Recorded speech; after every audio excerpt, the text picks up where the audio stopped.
അപ്പോൾ അതൊന്ന് ശ്രദ്ധിച്ചേക്കാം. 31st March 2025 വരെയാണ് ആ ഗ്രേസ് ഉള്ളത്. Crucial point, lot of people might not understand or fail to understand could be. എല്ലാവർക്കും അതൊരു തലവന പരിപാടി ആയത് കാരണം they said ഇങ്ങനെ തന്നെ വെച്ചേക്കാണ്.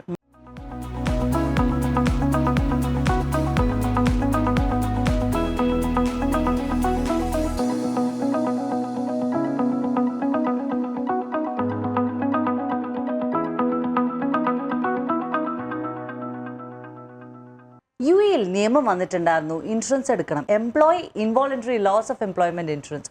ഒരുപാട് സംശയങ്ങൾ നമുക്കുണ്ട്. അപ്പം എന്തായാലും അതെല്ലാം ഇന്നത്തെ എപ്പിസോഡിൽ ചർച്ച ചെയ്യുന്നുണ്ടാകും. Welcome to expert advice. ഞാൻ ഡയനസുമൻ. നമ്മളോടൊപ്പം ഉള്ളത് CA Jaison Mandapathil from Hussain Al Shamsi chartered accountants. അപ്പം എന്തായാലും തത്സമയ ഷോ ആണ് പ്രേക്ഷകർക്ക് വേണ്ടിയിട്ട്. നിങ്ങളുടെ സംശയങ്ങൾ ഉണ്ടെങ്കിൽ definitely you can reach out to CA Jason on his number. സാധാരണ ഉള്ള പോലെയല്ല, ഡയറക്റ്റ് പുള്ളിയുടെ മൊബൈൽ നമ്പർ തന്നെ കൊടുത്തിട്ടുണ്ട്. So you can call him on his WhatsApp or text him on his WhatsApp or call him on the number directly for your enquiries. അപ്പം എന്തായാലും സ്വാഗതം expert അഡ്വൈസിലേക്ക്. Okay, CA Jason, നമുക്ക് ഇപ്പോൾ 31st March ഭയങ്കര crucial ടൈമാണല്ലോ. എല്ലാ എന്താ പറയുക, പൊതുവേ ഉള്ള കമ്പനീസിലെ അക്കൗണ്ടന്റ്മാരും CFOമാരൊക്കെ ഒറ്റ ഓട്ടാണ് അങ്ങോട്ട് ഇങ്ങോട്ടും. And what is happening? Yes, അപ്പോൾ നമുക്ക് ഈ മാർച്ച് എന്ന് പറഞ്ഞ ഒരു time it's crucial in different aspects. ഇപ്പം ഫോർ എക്സാമ്പിൾ നമ്മുടെ 2024 ഇയർ കഴിഞ്ഞേ ഉള്ളൂ. അപ്പൊ എല്ലാവരും അതിന്റെ ബുക്സ് ക്ലോഷർ, മന്ത് ക്ലോഷർ എന്ന് പറഞ്ഞ് കുറെ പേര് ഓടുന്നുണ്ടാവും. എസ്പെഷ്യലി അക്കൗണ്ടൻസിന് കൃത്യമായിട്ട് അറിയാം pressure that they would be feeling. And അതുപോലെ making sure books are ready for audit and ഇങ്ങനത്തെ ഒക്കെ ടെൻഷൻസ് ഒക്കെ ഉണ്ട്. പക്ഷെ അതെല്ലാം മാറ്റി വെച്ച് I want to highlight 2 different points or 2 very important points that is standing out this year. നമുക്ക് ഈ 31st March 2025 എന്നൊരു ഡെഡ് ലൈൻ എന്ന് വരുമ്പോഴത്തേക്കും we have 2 things we'll have to keep in mind. First thing is quite simple but deadly at the same time. അതായത് ഈ ഇൻഡിവിജ്വൽസിന് corporate tax registration എടുക്കാനുള്ളൊരു deadline ആണ് 31st March 2025. നമ്മൾ I think previous episodes where we mentioned about ഒരു sole establishment ആവാം അല്ലെങ്കിൽ ഒരു ഫ്രീലാൻസർ ആവാം, അവർക്കൊക്കെ കോർപ്പറേറ്റ് ടാക്സ് രജിസ്ട്രേഷൻ എടുത്തേ പറ്റൂ. പക്ഷെ അവർക്ക് എടുക്കേണ്ടത് only if they are having turnover of at least 1 million dirhams. അപ്പോൾ January 2024 till December 2024 ഇടയിൽ if such a sole establishment person or multiple sole establishments അല്ലെങ്കിൽ ആ freelancer, if that person is having 1 million dirhams sales or more, in that case അവർക്ക് CT registration എടുത്തിരിക്കണം. And അതിന്റെ dead line ആണ് 31st March 2025. അപ്പോൾ a lot of people had come into attention where ഇപ്പം soul എസ്റ്റാബ്ലിഷ്മെന്റിന്റെ കേസിലാണെങ്കിലും they will say അവർക്ക് 2-3 soul establishment ഉണ്ടാവാം. And in each of the sole establishment they might be having less than 1 million dirham sales. പക്ഷെ അവർ actually നോക്കേണ്ടത് ഇതെല്ലാം കൂട്ടി ഒന്നായിട്ടാണ്. കാരണം പല soul establishment എല്ലാം പുള്ളിയുടെ പേരാണെങ്കിൽ അതെല്ലാം ഒന്നായിട്ട് തന്നെ കരുതിയിട്ട് ഇതിന്റെ എല്ലാം കൂട്ടിയിട്ട് ഈ 1 million ക്രോസ് ചെയ്യുന്നുണ്ടോ നോക്കണം. And if it is crossing, definitely they will have to go get themselves registered and the date is 31st March 2025. Yes, so this is the first crucial aspect for 31st March 2025 that everybody should be aware of. All right. And the second thing or the second deadline that is applicable over here is there was a grace period provided by the Federal Tax Authority, the FTA. A grace period was given to update your tax records. ഇപ്പം almost ഓരോവിധ businesses അവർക്ക് സ്വന്തമായിട്ട് MRA tax portal ഉണ്ടാവും. അവരുടെ VAT registration, corporate tax registration എടുത്ത പോർട്ടൽസിൽ they have their logins. പക്ഷെ what people forget to do is അവരെടുക്കത് തുറന്നൊന്ന് നോക്കണം. അഥവാ എന്തെങ്കിലും ഡീറ്റെയിൽസ് എക്സ്പയർ ആയി പോയിട്ടുണ്ടോ, ഇനി ഡോക്യുമെന്റ്സ് റിന്യൂ ചെയ്തത് ഇതിൽ അപ്ഡേറ്റ് ചെയ്തിട്ടുണ്ടോ എന്നെല്ലാം നോക്കേണ്ടി വരും. And if ever there is any change, any പുതിയ documents, change in any address ആവാം, change in Emirates ID ആവാം, നിങ്ങളുടെ പാസ്പോർട്ട് മാറിയിട്ടുണ്ടെങ്കിൽ change in passport, trade licence renew ചെയ്തിട്ടുണ്ടെങ്കിൽ, ട്രേഡ് ലൈസൻസിൽ ആക്ടിവിറ്റി എന്തെങ്കിലും മാറ്റിയിട്ടുണ്ടെങ്കിൽ, n number of changes, നിങ്ങളുടെ അഡ്രസ്സ് മാറിയാൽ പോലും you have to update in this tax portal. And അതിന്റെ ഒരു ടൈം ലൈൻ ആണ് within 20 days of such a change. But now what FTA has done is, ഇപ്പം ടാക്സ് എല്ലാം വന്നത് കാരണം എല്ലാവരും അതിലിപ്പം അറ്റൻഷൻ ഇടാൻ തുടങ്ങി. പിന്നെ എല്ലാവർക്കും അപ്ഡേറ്റ് ചെയ്യാൻ പേടിയായി. കാരണം 2-3 കൊല്ലമായിട്ട് ചിലപ്പം അപ്ഡേറ്റ് ചെയ്തിട്ടുണ്ടാവില്ലായിരിക്കും. ഇപ്പൊ അപ്ഡേറ്റ് ചെയ്താൽ ഉറപ്പായിട്ട് ഫൈൻ അടിക്കുന്ന ആൾക്കാർക്ക് അറിയാം. So then FTA said, okay, just to encourage everybody to update their tax records, avarendu cheyidunu vecha oru grace period thannu. They gave a grace period till 31st March 2025 to go and update your entire tax portal with all the correct details. All right. And on doing so, without penalties. Oh. അപ്പോൾ ഈ 31st March കഴിഞ്ഞ date കഴിഞ്ഞിട്ട് അവർ പോയി update ചെയ്യുന്നുണ്ടെങ്കിൽ ഈ പറഞ്ഞ 20 days from the change if it has crossed then their bad luck, they will be getting a penalty for late amendment. അപ്പോൾ ആ ഒരു ഗ്രേസ് പീരിയഡിന്റെ ഒരു ഡെഡ്ലൈൻ ആണ് ഈ 31st March 2025. അപ്പോൾ അതൊന്ന് ശ്രദ്ധിച്ചേക്കാം. 31st March 2025 വരെയാണ് ആ ഗ്രേസ് ഉള്ളത്. നിങ്ങളുടെ എന്തെങ്കിലും പാസ്പോർട്ട് റിന്യൂവൽ ആകട്ടെ, എമിറേറ്റ്സ് ID ആകട്ടെ, ട്രേഡ് ലൈസൻസിന്റെ റിന്യൂവൽ ആകട്ടെ, എന്തെങ്കിലും നടന്നിട്ടുണ്ടെങ്കിൽ please do update all the records on FTA portal. And just to add on to this one point, one very crucial point a lot of people might not understand or fail to understand could be ഒരു entity ആ portal register ചെയ്യുമ്പോൾ ചെറുതായിട്ട് ഒരു technical ഒരു portion ആട്ടോ ഇത്. അവർ register ചെയ്യുമ്പോഴത്തേക്കും അല്ലെങ്കിൽ ചെയ്തിട്ടുണ്ടെങ്കിൽ they have to verify or review the legal type selected for their business when they registered. Okay.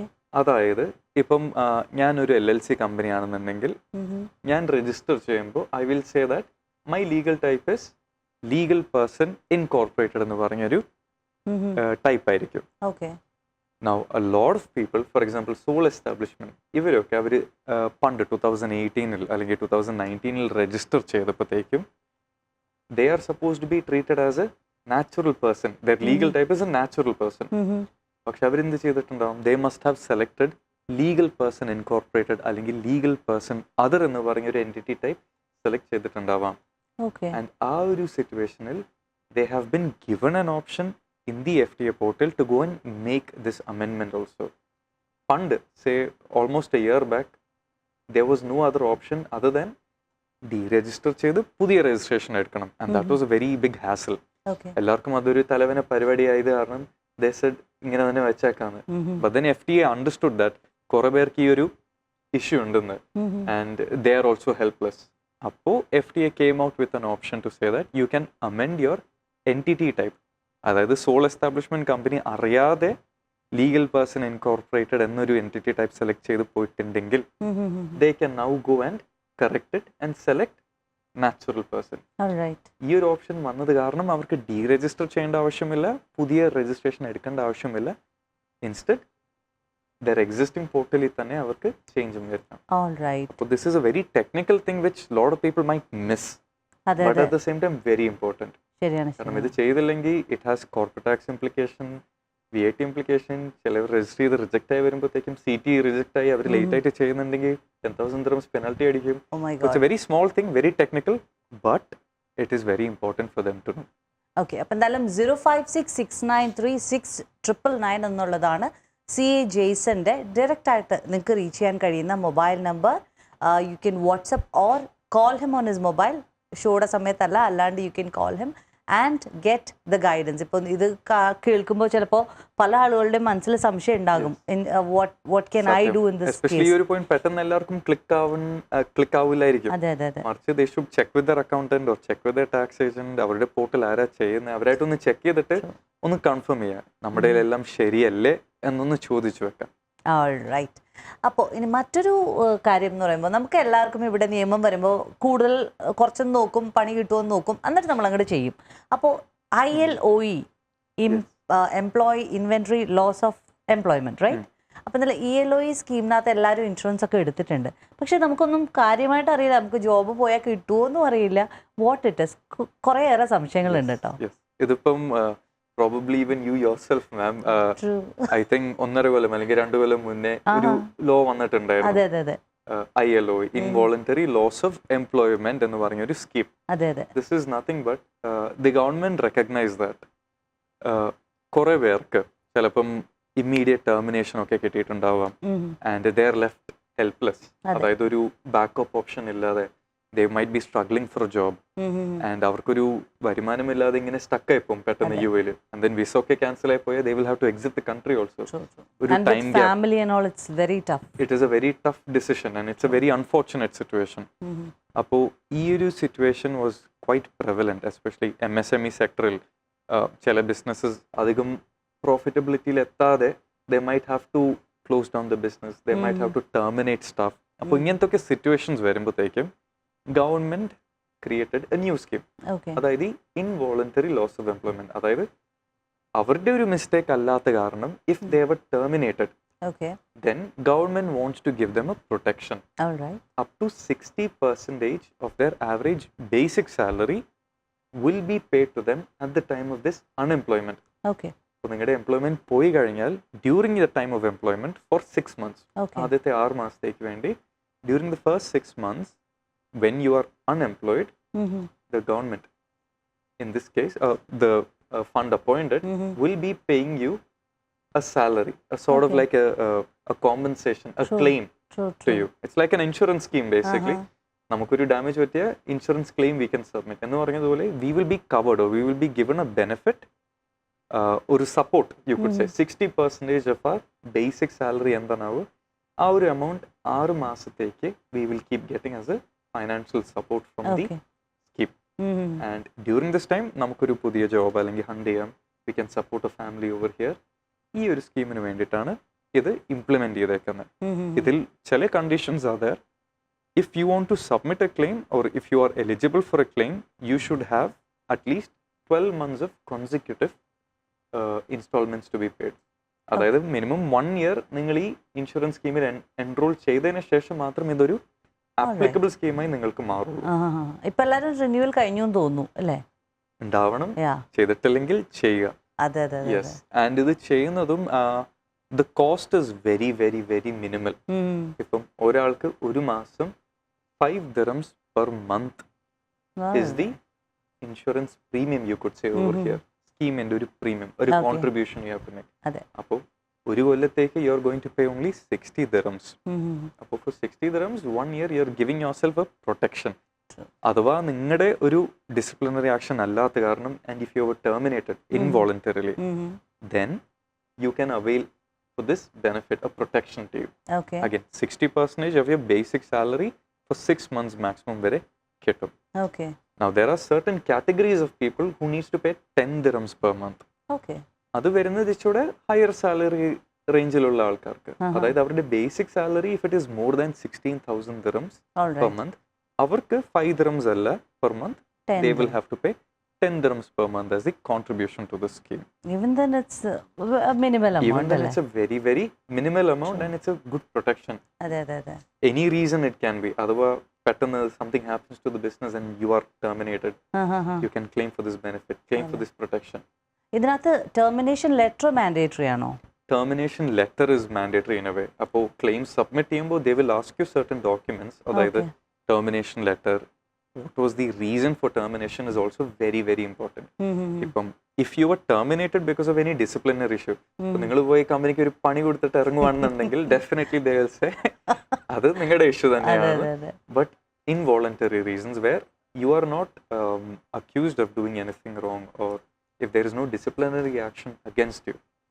From certain times there can be where employees, business owners might be able to relate over here, where employees might cause damage to the company, and as a reason business owners would have to terminate them. So anganthokka situation aanengilum it wouldn't be in the nature of involuntary, but subject matter adu നോക്കി case by case നോക്കേണ്ടി വരും.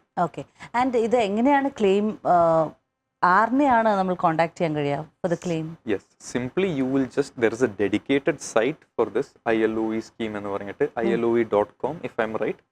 ആ സൈറ്റിലൂടെ തന്നെ കയറുമ്പോൾ നിങ്ങളുടെ premium payment subscription amount കൊടുക്കുന്നത് അവിടെയും eligibility അവിടെയും ആൻഡ് സബ്മിറ്റിംഗ് ക്ലെയിംസ് ആ സെയിം വെബ്സൈറ്റിൽ കൂടെ തന്നെ ചെയ്താൽ മതി. ഓൾറൈറ്റ്. അപ്പം എന്തായാലും ഇൻ കേസ് നമ്മളൊക്കെ ILOE ഇൻഷുറൻസ് എടുത്തിട്ടുള്ളവരാണ്, ഓൾമോസ്റ്റ് ഐ ബിലീവ് 100% എല്ലാവരും എടുത്തിട്ടുണ്ടാവും. Everybody should have. അവർക്കെല്ലാം റിമൈൻഡേഴ്സ് അല്ലെങ്കിൽ I think there was a small fine if you didn't take it also. I think 400 dirhams ന്റെ ഒരു and notification comes to the employer also that this person has it does go. Correct. All right, thank you so much. നമ്മളോടൊപ്പം ഉള്ളത് CA Jaison മണ്ഡപത്തിൽ, from Hussain Al Shamsi chartered accountants. നിങ്ങൾ കണ്ടുകൊണ്ടിരിക്കുന്നത് expert advice ആണ്. So നമുക്കിപ്പോൾ ഫെസ്റ്റിവിറ്റീസിൻ്റെ സമയമാണ്. Bringing Eid, Vishu, Easter എല്ലാം along with UAE business compliance. ഈ ഫെസ്റ്റിവൽസ് എന്ന് പറയുമ്പോൾ പല കൺട്രീസിൽ നിന്ന് പല കൾച്ചറിൽ നിന്ന് വരുന്നതാണ്. And what's a common thread and how does this time to business in UAE? Definitely, and that's a very beautiful question indeed, because അടുത്ത ആഴ്ച, at least in the coming month, in the month of April, നമ്മൾ നോക്കുവാണെങ്കിൽ we have quite a couple of festivities. ഇപ്പം ഈദ് വരുന്നുണ്ട്, വിഷു വരുന്നുണ്ട്, and we have Easter also coming up. അപ്പോൾ these three are from different religions, different faith altogether, but they all speak the same universal language. അതായത് ഇപ്പം it is talking about, hope, gratitude, and the sense of renewal. അപ്പോൾ ഇങ്ങനത്തെ ചില beautiful feelings or beautiful messages is what all these festivities are trying to give out over here. So when we are coming into that, if you are trying to connect it with what's happening in UAE, even if you are speaking about UAE, UAE is a land of tolerance. 2024, last year, it was the year of tolerance in Dubai, in UAE. And when we are coming to year of, in 2025, it has been declared as the year of community. A year of community by the UAE president itself, His Highness Sheikh Mohammed bin Zayed Al Nahyan. They've declared the year of community for 2025 for UAE as a whole. So our sense or our sense of diversity, inclusiveness is built in the country itself. അപ്പോൾ നമ്മുടെ business ആയാലും festivities ആയാലും or the nation as a whole, we have the sense of inclusiveness that is coming into this country. All right. And yes, may us all be at peace. ഈ ഒരു we actually പല രാജ്യങ്ങളിലെയും പല news കാണുമ്പോൾ we often thank God we are here in this part of the world. Definitely, because when it comes to UAE, we get to celebrate each and every festivity. Either religion ayalum, it's secondary, but that sense of connecting with people, നമ്മുടെ friends ayalum, family ayalum, it's all number one here. Okay. And how can business take inspiration from these festivals to reinforce their compliance culture? Okay. Now it's a very metaphorical way to look at it. നല്ലൊരു comparison ആയിട്ട് നമുക്കിത് നോക്കാം. For example, മൂന്ന് festivities you spoke about, Eid, Vishu and Easter. ഇപ്പം ഈദ് എടുക്കുവാണെങ്കിൽ one of the examples from the festivity of Eid, or a sense that we can take out from this, is the feeling or the culture of giving, zakat കൊടുക്കുന്നത്. അപ്പോൾ that feeling, it's a reminder for businesses to engage in social activities or giving back to the community over here. A lot of people, a lot of businesses, a lot of individuals make sure that they give zakat, and they give it with the pure intention of giving back to the society, giving social responsibilities, corporate social responsibilities.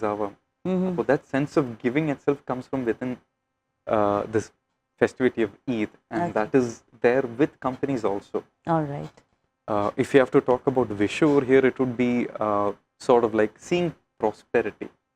അതായത് നമുക്ക് വിഷു കണി കാണുമ്പോഴത്തേക്കും your first sight should be abundance. Like you see a well decorated wall, you see a lot of decorations, gold and you cash. see gold, cash, you see the gods there, you have your fruits, vegetables, it's a sense of abundance over there that you're getting. Now business ആയിട്ട് connect ചെയ്യുവാണെങ്കിൽ എല്ലാ കൊല്ലം when they're starting a new year, businesses want to see clean books of accounts, clean ledgers, make sure that they don't have fines or penalties. അപ്പോൾ ഒരു ബിസിനസ്സിന് പുതിയൊരു കൊല്ലത്തോട്ട് കയറുമ്പോൾ they want to see clean records and clean starting over here. Okay. So let that year itself be a very clean year for them with abundance. So that feeling of prosperity should be built with the companies itself, or that sense of business owners itself. All right. And when we are talking about Easter, the third festivity, now Easter's theme is something about resurrection. Jesus resurrecting over here and all. So resurrection oru sense, if you are tying it with companies over here, it is overcoming old things or implementing new changes to your business. Some companies might be using very old ERPs, very old systems. Now the sense of resurrection, or sense of changing the old, getting something new, implementing something new comes in. Pudi ERP, making new policies or changes that will help the business move forward. So, in sense also I can connect it with the festivity of Easter. All right. When we put Eid, the sense of giving back to the community, when we put Vishu, the feeling of prosperity, abundance for a new year that is coming in, and the festivity of Easter, അതായത് റിസറക്ഷൻ്റെ ഒരു sense of feeling കിട്ടണമെങ്കിൽ bring all this together and your company will feel whole.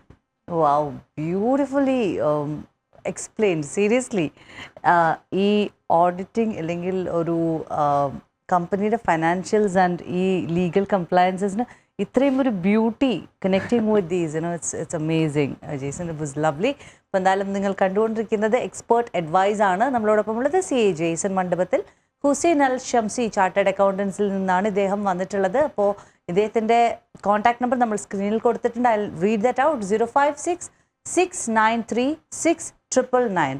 And you can either directly reach out to him on his mobile, illa phone la WhatsApp la cheyam, alla you can meet him, get his appointment through Hussein Al Shamsi Chartered Accountants as well. So before we go to the wind up, what is that one golden tip that you would like to tell our viewers?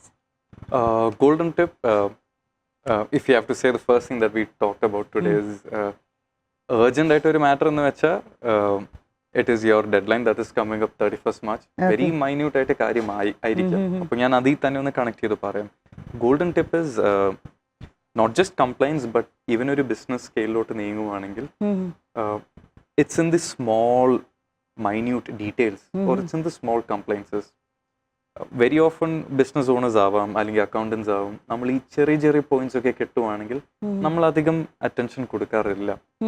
ഇപ്പം auditors ആണെങ്കിലും we have a thing called materiality concept. അതായത് ഒരു risk കാണുവാണെങ്കിൽ അത്രയും material അല്ലെങ്കിൽ will say okay immaterial, move on to the next.